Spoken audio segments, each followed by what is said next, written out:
পরের দিন সকালবেলা আমরা গিয়েছিলাম মা নর্মদার মন্দিরে। সেখানে পুজো দিয়ে আমরা কিছু টিফিন করে বেরিয়ে যাব অন্য সাইট সিনগুলোর উদ্দেশ্যে। সকালবেলা মন্দিরে ভক্ত সমাগম প্রচুর। মায়ের মন্দিরের গর্ভগৃহে ছবি তোলা নিষেধ, তাই সেখানের কোনো ছবি তুলতে পারিনি। মায়ের পুজো দিয়ে আমরা বাইরে যে সমস্ত শিবলিঙ্গ ছিল তাদের আরতি করছিলাম। এবার আমরা যাব ভৃগু কমণ্ডলের উদ্দেশ্যে। এখানে এমন একটা জায়গা রয়েছে, সেটা অতি আশ্চর্য। বনের মাঝখান দিয়ে একটা রাস্তা চলে গিয়েছে। এই বনের মধ্যে কাছাকাছি ছিল না কোনো বসবাসযোগ্য স্থান বা কোনো হোটেল বা কিছু, শুধু বনের মধ্যে দিয়ে হেঁটে যাওয়া। প্রায় 40 মিনিটের পথ।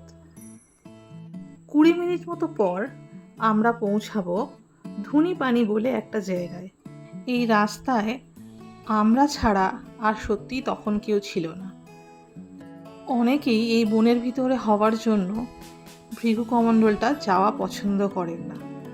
যেহেতু প্রায় 40 মিনিট মতো হাঁটতে হয় পৌঁছানোর জন্য এবং ফেরার জন্য আবার 40 মিনিট, তাই বেশিরভাগ ভক্তগণ এই রাস্তাটা অ্যাভয়েড করেন। আর এই অত্যাশ্চর্য ঘটনাটা দেখার সুযোগ তারা পান না। আমরা প্রায় 12:40 নাগাদ হাঁটা শুরু করেছিলাম আর ধুনিপানি পৌঁছেছিলাম অলমোস্ট 1টা নাগাদ।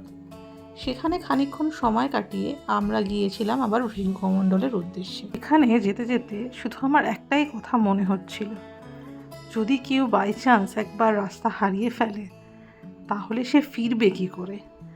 যাই হোক, হাঁটতে হাঁটতে আমরা অবশ্যই এসে পৌঁছালাম ধুনিপানিতে। এইখানে একটি ধুনি মানে একটি যজ্ঞের বেদি, যেখানে কাঠটা সবসময় জ্বলতে থাকে।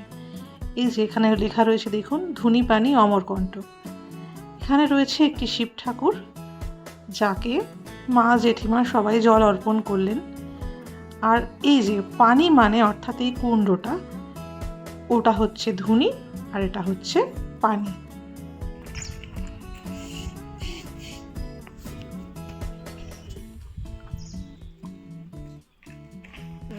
এই বনের মধ্যে নির্জনতা লক্ষ্য করার মতো। শুকনো পাতার উপর নিজের পায়ের আওয়াজটাও শুনতে পাচ্ছিলাম যেন।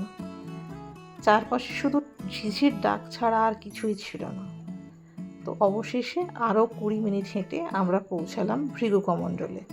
খানিকটা নিচের দিকে নামতে হয় এখান থেকে ভৃগু কমণ্ডল পৌঁছানোর জন্য।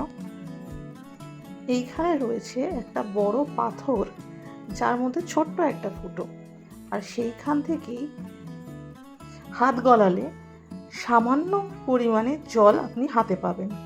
তো সেই জল দিয়েই সবাই আমরা শিব ঠাকুর, গণেশ ঠাকুর সবাইকে জল অর্পণ করছিলাম।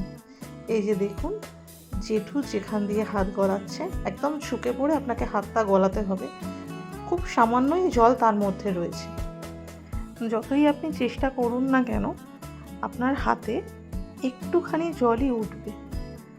যাই হোক, সবাই আমরা প্রত্যেকে জল অর্পণ করলাম। করে এখান থেকে আর একটা জায়গা রয়েছে, সেটার ভিডিও ঠিক নেওয়ার মতো পরিস্থিতি নেই। একদম সরু একটা গুহা রয়েছে, মানে একটাই মানুষ সেখান থেকে গলে যেতে পারে। সেখান থেকে একমাত্র আমার হাজব্যান্ডই গিয়েছিল। একমাত্র একজনই লোক সেখানে হামাগুড়ি দিয়ে এক মুখ থেকে আর এক মুখে বেরোতে পারে। তো চলুন আবার ফিরে চললাম আমরা। এরপর আরও কিছু সাইট সিইং আমাদের করার আছে। তো আজকের ভিডিওটা এই পর্যন্তই। এর পরের পার্টে আবার যে সমস্ত সাইট সিইংগুলো করেছিলাম সেগুলো নিয়ে আসব। পরের ভিডিও দেখার জন্য অবশ্যই সঙ্গে থাকবেন। এই ভিডিওটা যদি ভালো লাগে অবশ্যই একটা লাইক কমেন্ট করে দেবেন।